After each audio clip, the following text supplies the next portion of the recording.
Time for the last word with the great Lawrence O'Donnell. Good evening, Lawrence.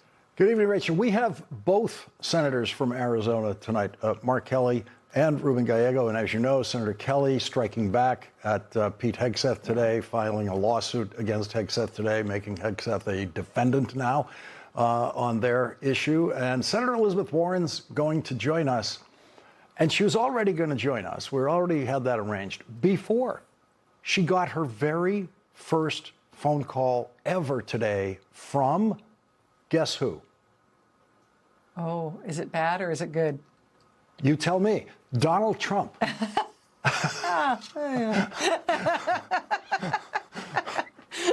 Well, yes, ma'am. That's quite a baby you have there. Yes. Yeah. So, wow. I'm looking forward to your show tonight. This is like a Senate palooza tonight, Lawrence. What was that phone call about? We're going to find out when Senator Warren joins us. She went out there and did a speech attacking Donald Trump, of course, and then the phone rings and it's Donald Trump wanting to chat about who knows what. We'll find out. I want to hear it. Say good night to me. I want to hear it. Get on with that. Okay. Good night. Good night, Rachel. Good luck. Good night. Well, the Wall Street Journal is calling it lawfare for dummies. That's the Wall Street Journal editorial board's assessment of Donald Trump's use of a criminal investigation by the Trump Justice Department of the chairman of the Federal Reserve. Over the weekend, Jerome Powell became the first Fed chair in history to have to publicly explain that the president is insane. He did that in the form of a video announcing that the Trump Justice Department has issued investigative subpoenas to him because he has not agreed with Donald Trump's assessment of exactly where interest rates should be during the Trump presidency. Senator Elizabeth Warren described this absurd attack on the Federal Reserve and Jerome Powell today in an important speech that she delivered off campus from the United States Senate at the National Press Club in Washington, D.C. And after that speech, Donald Trump suddenly, from out of nowhere, called Senator Warren. Senator Warren will tell us about that phone call when she joins us during this hour. And in another case of lawfare for dummies, Harvard University taught Donald Trump and his Justice Department many lessons when Harvard went to court to block Donald Trump's attempt to not just cut research funding at Harvard University, but to completely take over the university. Donald Trump, who now calls himself the acting president of Venezuela in a flight of derangement, was trying to become the president of Harvard, which is older than both Venezuela and the United States of America. While other universities like Columbia disgraced themselves forever by allowing Donald Trump to seize some control of those universities, Harvard fought back and won in every way, including foreign students. Donald Trump set out to ban foreign students from entering the country bound for Harvard University this year. And not only did Harvard beat Donald Trump in court on that one, but Harvard's enrollment of foreign students has hit a new record high, 6,749 students, 28% of the student body. And what did Donald Trump achieve in the rest of the country in his attempt to block foreign students? A 1% decline nationally in foreign student enrollment in all of American universities. And so, despite communicating his worldwide, his intense personal hatred of foreign students in America, Donald Trump failed to scare them away. And Harvard University crushed Donald Trump. We begin tonight with another case of lawfare for dummies. And in this case, the dummies are Donald Trump and Pete Hegseth. Former Navy combat pilot and astronaut, now Senator Mark Kelly, joined a video in November with other military veterans who are now members of Congress, in which Senator Kelly addressed himself to the American military saying, quote, "Our laws are clear. You can refuse illegal orders." Senator Kelly was the only member of that group who is in an ongoing relationship with the Navy in the form of a pension earned after 25 years of service. It takes 20 years to earn a military pension. Pete Hegseth decided that Senator Kelly's pension was a chain that he, Pete Hegseth, could yank to harm the senator by changing Senator Kelly's retirement grade. that would lower Senator Kelly's retirement grade to something lower than captain, and then that would lower his pension. And so Pete Hegseth set out to shame and fine Mark Kelly for saying something that Pete Hegseth himself had said, that members of the military should not follow unlawful orders. Senator Kelly has insisted on this program and elsewhere that he will not be intimidated by Pete Hegseth. And today, Senator Kelly put Pete Hegseth on the defensive by literally making him a defendant in the case of Kelly versus Hegseth, filed in federal court in Washington, D.C., asking a federal judge to stop Pete Hegseth. Senator Kelly's lawsuit says the process that the Secretary of Defense has directed for reconsidering Senator Kelly's retirement grade violates due process. The Constitution does not permit the government to announce the verdict in advance and then subject Senator Kelly or anyone else to a nominal process designed only to fulfill it. Nor does the statute cited by Secretary Hegseth provide any basis to conduct such a proceeding. Defendants invoking 10 United States Code Section 1370, which governs the grade at which an officer is retired based on whether the officer served on active duty satisfactorily. Senator Kelly's active duty is over. He retired honorably as a captain with a remarkable record of awards and commendations, and his retirement grade and the pension to which he is therefore entitled became final by operation of law at the time of his retirement more than 14 years ago. Nothing in the statute authorizes the Department of Defense to reopen that determination based on post-retirement political speech. And if it did, it would raise serious constitutional concerns and subject all of the nation's retired veterans to an ever-present threat against their retirement. Senator Kelly respectfully asks this court to declare the censure letter, reopening determination, retirement grade determination proceedings, and related actions unlawful and unconstitutional, to vacate those actions, to enjoin their enforcement, and to preserve the status of a co-equal Congress and an apolitical military. Senator Kelly's 46-page lawsuit complaint filed today quotes the video in which Senator Kelly said, quote, "Our laws are clear. You can refuse illegal orders." Senator Kelly's lawsuit said that that statement is simply a plain statement of law. On page 17 of Senator Kelly's lawsuit, it says, Secretary Hegseth himself has previously embraced this core principle. In a 2016 speech, Hegseth made clear that if you're doing something that is just completely unlawful and ruthless, then there is a consequence for that. That's why the military said it won't follow unlawful orders from their commander-in-chief. There's a belief that we are above what so many things that our enemies or others would do. Before her appointment to Attorney General, Pamela Bondi also endorsed this principle. In March 2024, she wrote a section in a court filing titled, "Military officers are required not to carry out unlawful orders." Secretary Hegseth's and Attorney General Bondi's statements of military law were correct. This bedrock tenet of military law that service members are required not to follow illegal orders is also among the first things taught to every service member at the inception of their service. Senator Kelly's complaint filed in court today includes social media statements by Donald Trump saying that what Senator Kelly said is, quote, punishable by death. Leading off our discussion tonight is former Navy pilot Senator Mark Kelly of Arizona. He's a member of the Senate Armed Services Committee and the Senate Intelligence Committee. Senator Kelly, thank you very much for joining us tonight. You have now turned Pete Hegseth into a defendant where, through this process, he's going to have to defend what he has done so far. And in my reading of the law, as your lawyers stated in this complaint, he has violated the law that he claims his action is based on. Well, Lawrence, thank you for having me on. I want to commend you for the great summary of the lawsuit. And I also want to say, hey, I told these guys, I told Donald Trump and I told Pete Hegseth that I'm not backing down. I'm not going away. This is much bigger than me. I flew dozens of combat missions over Iraq and Kuwait, got shot at, nearly shot down multiple times.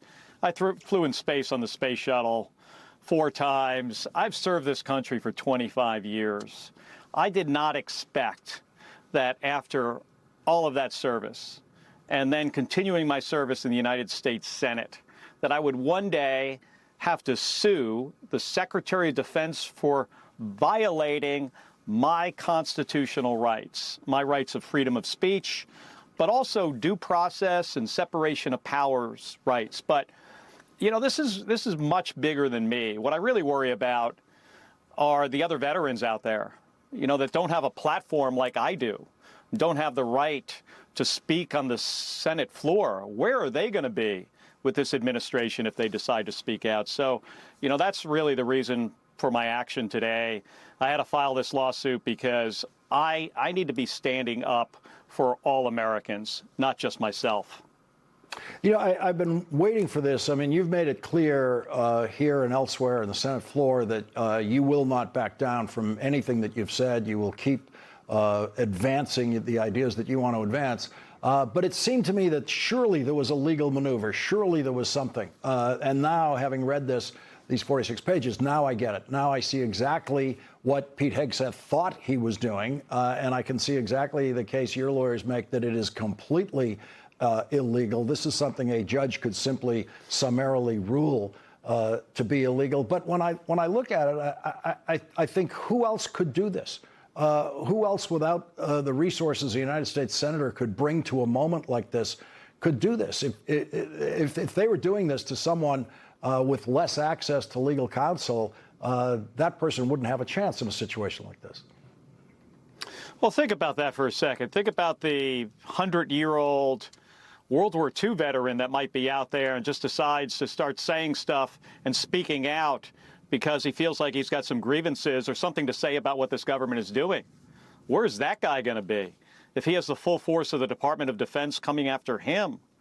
Or all those retired admirals and generals that Pete Hegseth fired? Are they going to feel like they have the right to say anything at this point because this Secretary of Defense decided to essentially break the law and attack me? I mean, this is unlawful in many ways. It's not just a violation of my constitutional rights, my freedom of speech rights, but just the process and the framework in the Constitution of having due process rights, and also then the separation of power between Congress and the executive branch.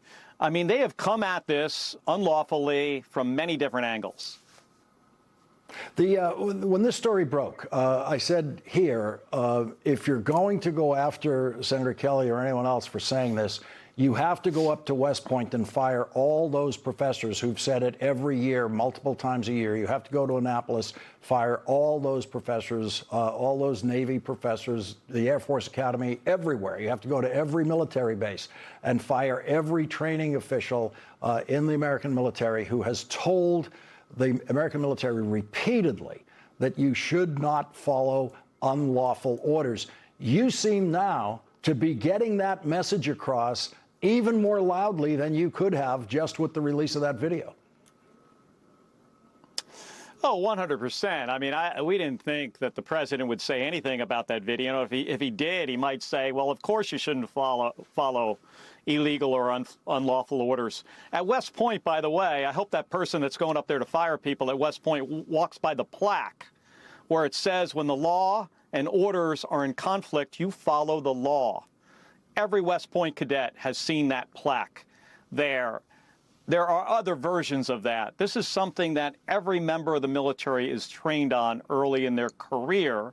And it's also something that Hegseth used to get. In 2016, he said this repeatedly on TV, and specifically about this president, Donald Trump. And it was good for him then. And then we fast forward a decade later, and somehow when I say it, he says it's sedition and we're traitors and we should be executed. Well, the president said the execution part. And now Hegseth's going to prosecute me under these circumstances. As I said, I am not backing down, Lawrence. I would assume that you have the private support of almost every Republican senator, if not every Republican senator. I haven't heard anything really contrary to that, personally. There have been some of my Republican colleagues that have come out publicly about this. And privately, there are others that I've talked to who get it and understand that if this is allowed to stand, Pete Hegseth's unlawful attack on me, that this affects all of us, not just all 100 of us in the Senate chamber, because it's much bigger than that. It has an impact on veterans, retired service members, and every single U.S. citizen who, at least today, has First Amendment rights to speak out and say things that they believe, even when it's in contrast with what this president might believe. Senator Mark Kelly, thank you very much for starting off our coverage tonight. Thank you again for having me on. Thank you. And now to the big question. What was that phone call all about? After she attacked him in a speech today, Senator Elizabeth Warren got her very first phone call ever from Donald Trump. Senator Warren will tell us about that strange phone call when she joins us next. What do you have to do to get Donald Trump to pick up the phone and call you? Here's how Senator Elizabeth Warren did it today. Tariffs are driving up costs for families. Millions of Americans have lost their health insurance so that Republicans could fund tax breaks for rich people. Was there really no sound at the beginning of that video? Is sowing chaos and terror in our communities, resulting in the tragic killing of Renee Good in Minnesota.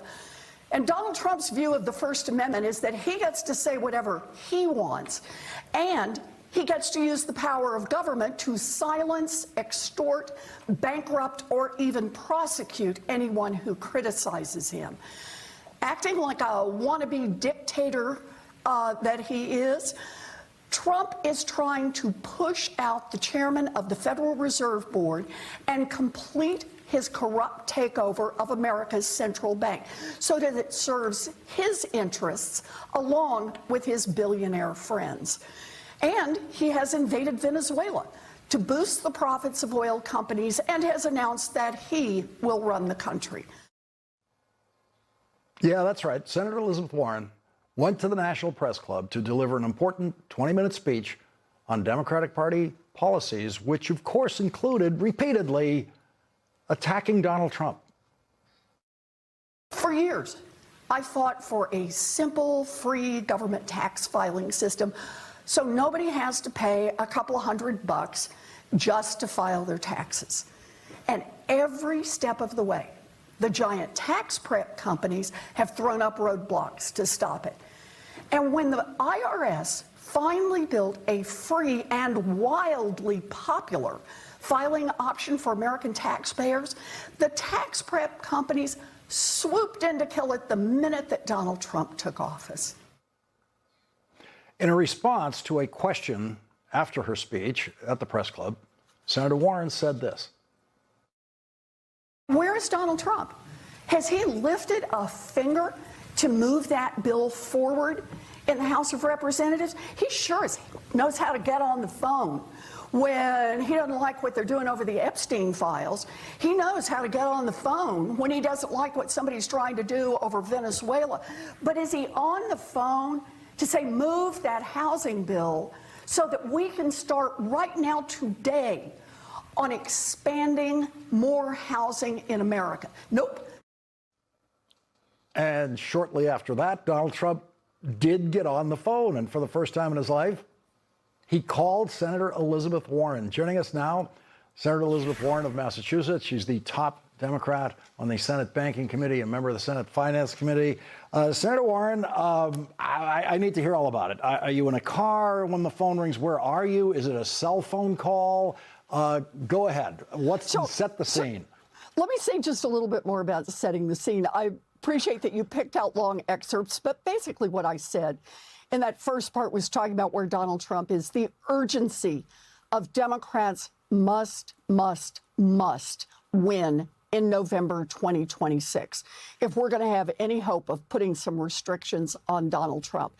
And so what the speech was about is how Democrats do that.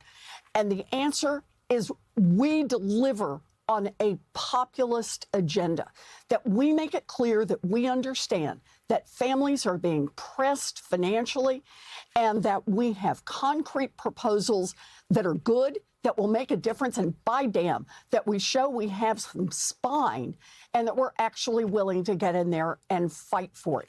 That's what the speech was all about. And I drew the contrast with Donald Trump about how on day one he promised he was going to lower costs.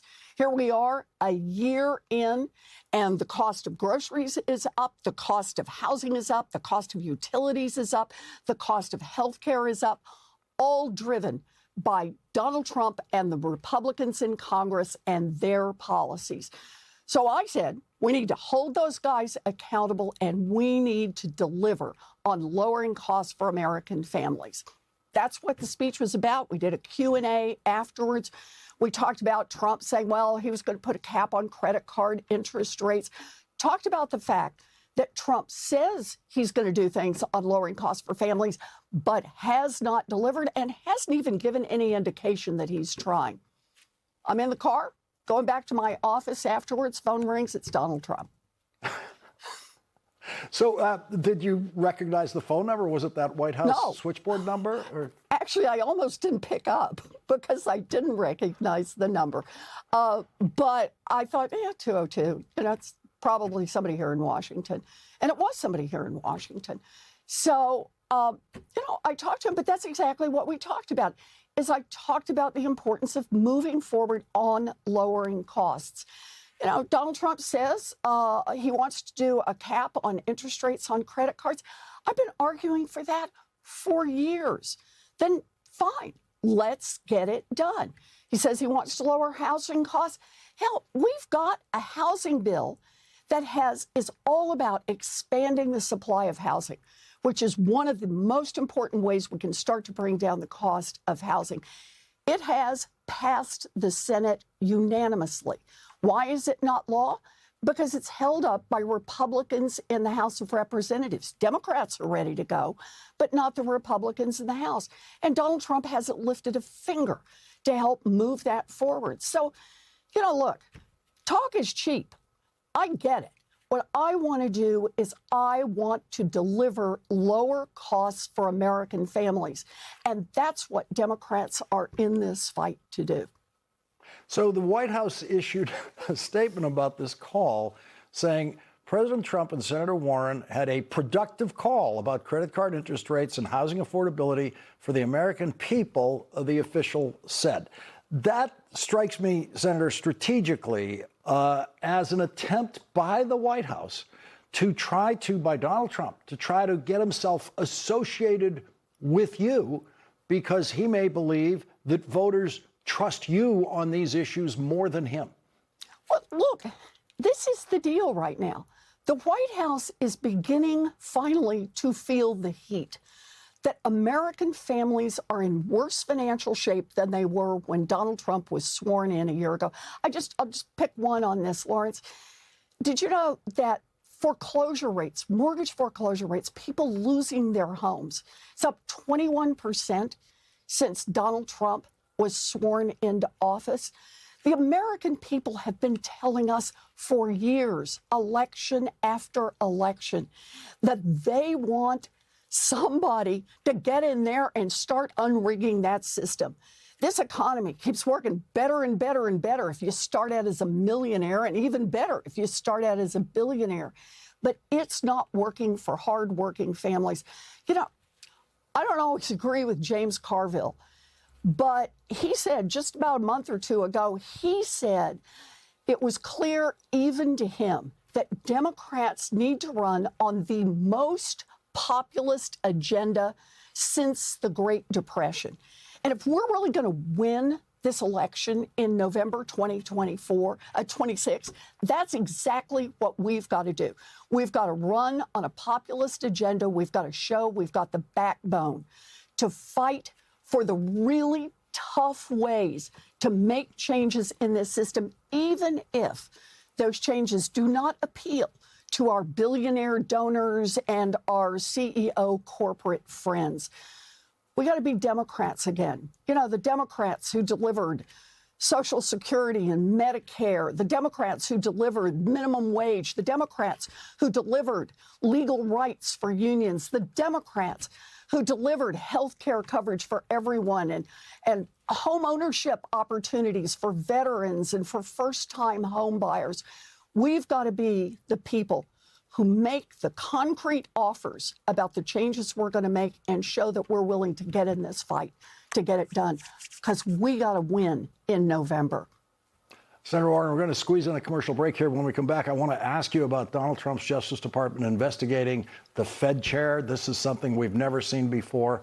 Senator Warren, we'll be right back with Senator Warren. In response to reporters' questions after her speech at the National Press Club today in Washington, D.C., Senator Elizabeth Warren said this about Donald Trump's Justice Department launching a criminal investigation of the chair of the Federal Reserve, Jerome Powell.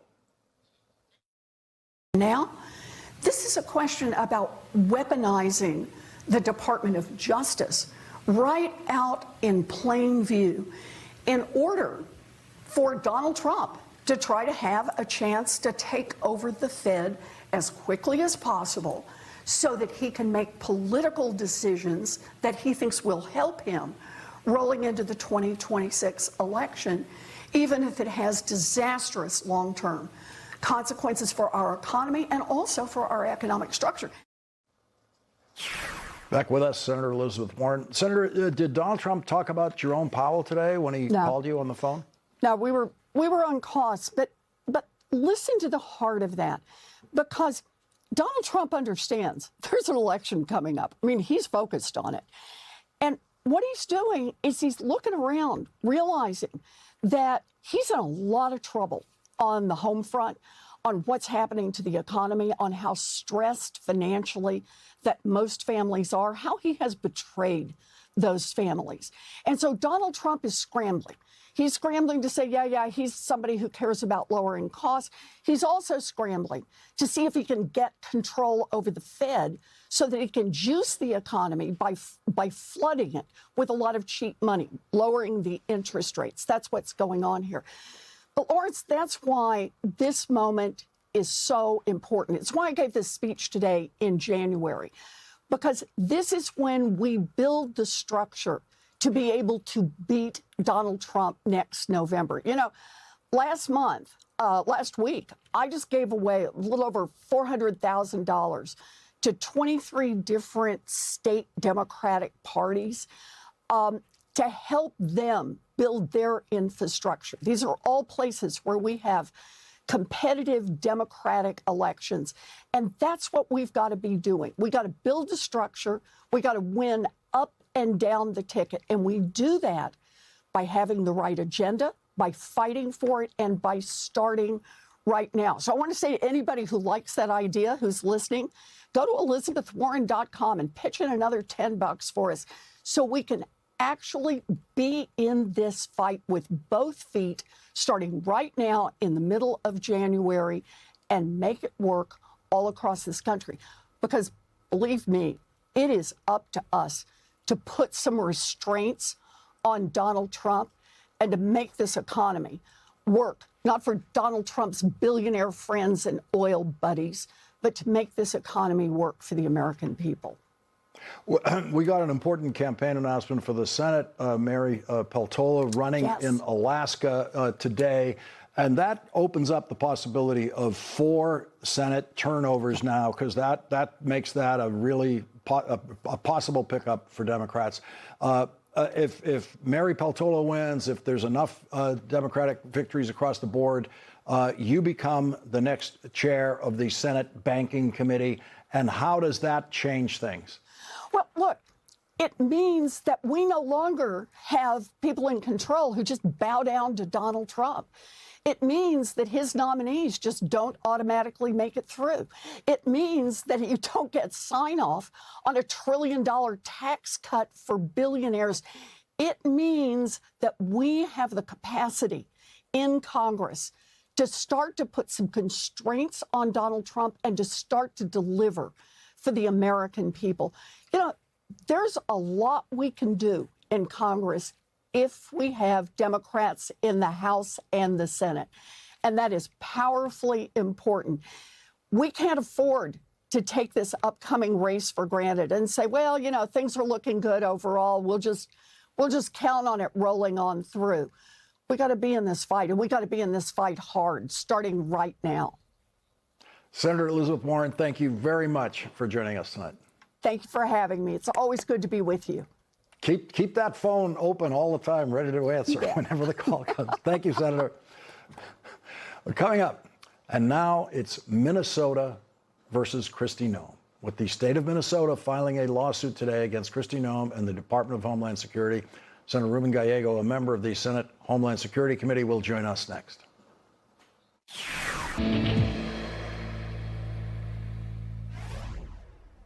And now it's the state of Minnesota versus Kristi Noem. The state of Minnesota, along with the cities of Minneapolis and St. Paul, have gone to federal court naming Kristi Noem as the lead defendant in a lawsuit, asking a federal judge to stop what the lawsuit calls a federal invasion of the Twin Cities.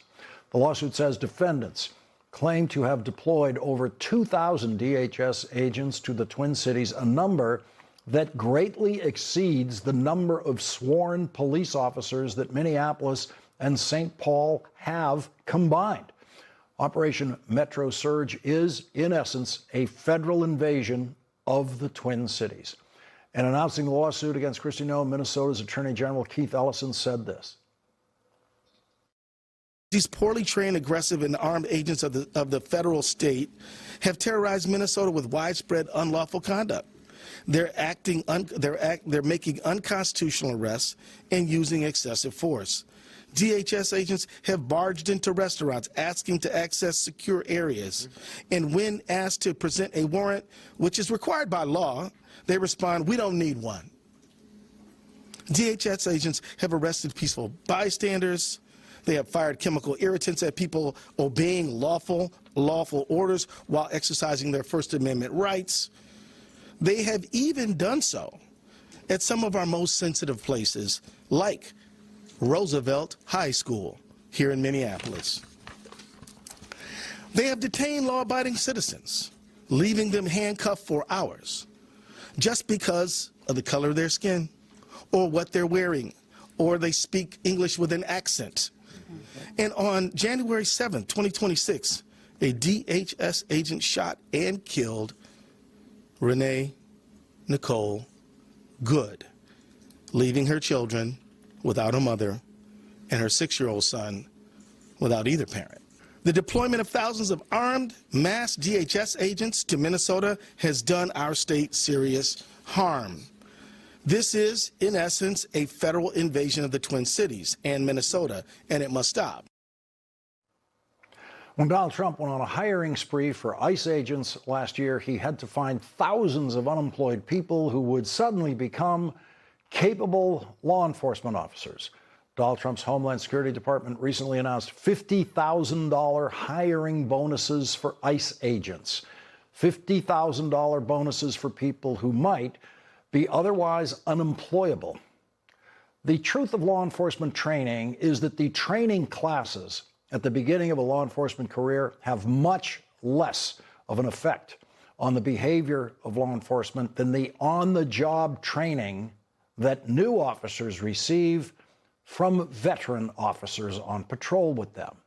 And it was a 10-year veteran ICE officer who decided to shoot Renee Good, killing her, after she said to him, "I'm not mad at you." Donald Trump and J.D. Vance claimed that the officer was hit by Renee Good's car and injured before he decided to kill her. There is no video evidence that supports that claim, and it was very clear that the officer had no problem walking great distances on the scene after he shot and killed Renee Good. Did not appear in any way to be injured even slightly as he was walking around the scene in those videos.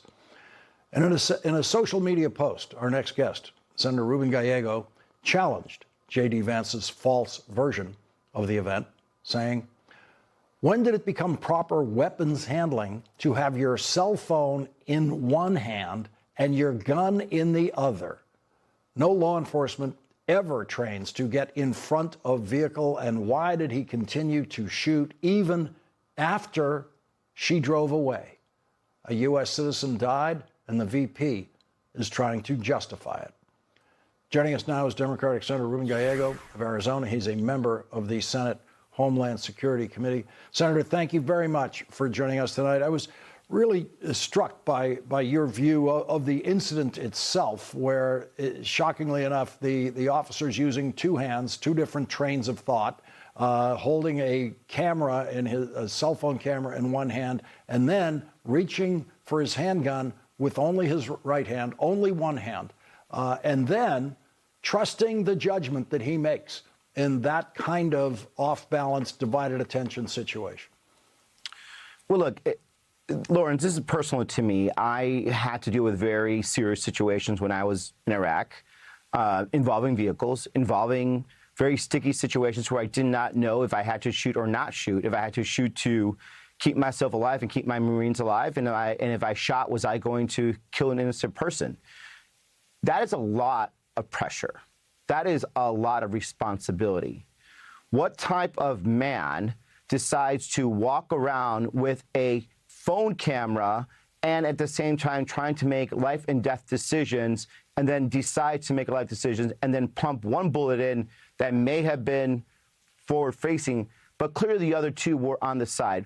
Who is this person? This person is clearly not someone that should be in law enforcement. And I don't care what he had dealt with before. I don't care what kind of training he had before. No professional law enforcement, no true person that actually has any type of courage would have decided to do that. That man is a coward. He's an absolute coward. I have felt the hardest situations. I have had my colleagues blown up around me. And then the next day I went out and was very professional and did not go and start shooting randomly.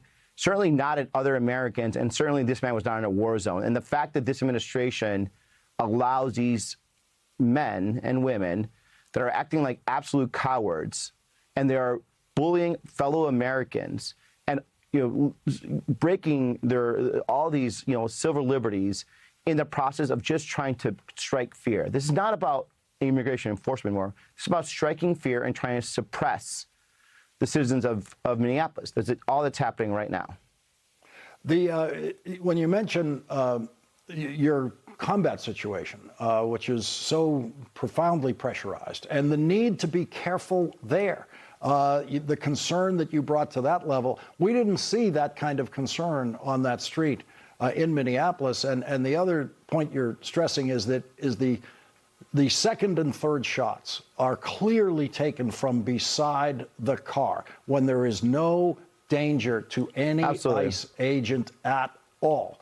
And each shot fired by anyone in law enforcement has to be a separate decision. You're not allowed to just empty the gun. All the deadly force rules say after each time you fire, assess the situation. Because presumably if you fired your gun, it had an effect. So you're supposed to take in, what's the effect of me just firing my gun? Do I need to fire it again? He made 3 decisions there. And those 2 standing beside the car are a different decision from the one in the front of the car. Yeah, absolutely. It's a criminal decision, and this administration will not prosecute this. I don't want to call him a man. He's a coward.